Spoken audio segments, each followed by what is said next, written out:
আসসালামু আলাইকুম। এখন বাংলাদেশে দেখতেছি কাপড়ের মার্কেটে হুড়দুম ব্যবসা, প্রচুর কাস্টমার, মাশাআল্লাহ তাদের অনেক ব্যবসা হচ্ছে। কিন্তু আমার একটা কথা, বাংলাদেশ এখন দোকানে কিন্তু বক্তা অভিযান চলতেছে। তো সরকারিভাবে তো কাজ করতেছে, আলহামদুলিল্লাহ ওনারা অনেক পরিশ্রম করতেছে। কিন্তু দেখেন, আমাদের চরিত্র যদি আমরা ঠিক না করি, আসলে সরকার কিছু করতে পারবে না। সরকারে কতক্ষণ চাপ দিয়ে রাখতে পারবে? কারণ সরকার সবসময় প্রত্যেকটা দোকানে এতগুলো প্রেশার দিতে পারবে না। তাই বলেন, আমাদের মন মানসিকতা ঠিক করতে হবে। আজকে দেখলাম ১৩০০ টাকা শাড়ি বিক্রি করছে ১৫,০০০, ১৬,০০০ টাকা। তাহলে দেখেন আমাদের মন মানসিকতা কতটুকু।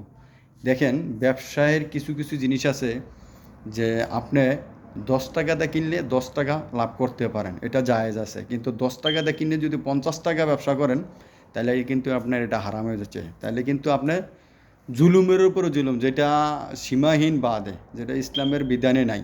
ইসলামের বিধানে আছে যদি আপনি অতিরিক্ত লাভে করতেন, তাহলে আপনি 50% টু 50%, আপনার ১০ টাকা কিনা থাকলে ১০ টাকা লাভ করতে পারেন। কিন্তু এর বিধানে লেখা আছে ১০ টাকা কিনা থাকলে আপনার ৯ টাকা পর্যন্ত লাভ করতেন। ১০ টাকা না, সমান সমান না, সমান সমান করলেও হারাম হয়ে যাবে।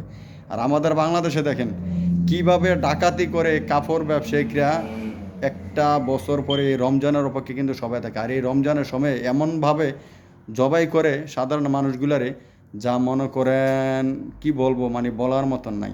তাই আমি বলবো আমরা ক্রেতারাও পাগল।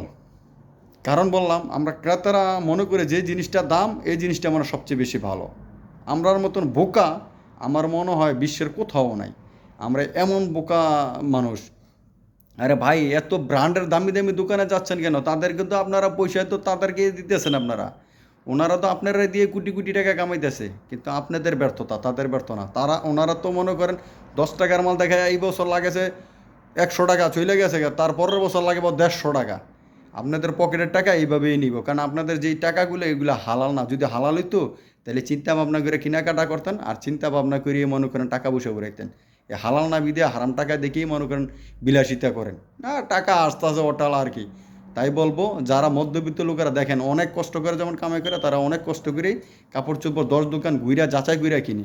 তাই আমি বলবো, আপনারার কারণে আজকে ব্যবসায়িকরা পকেট ভারী করতেছে। আর এই জন্যই সাধারণ কিছু কিছু ক্ষেত্রে মানুষগুলো মনে করেন হয়রানি হইতেছে।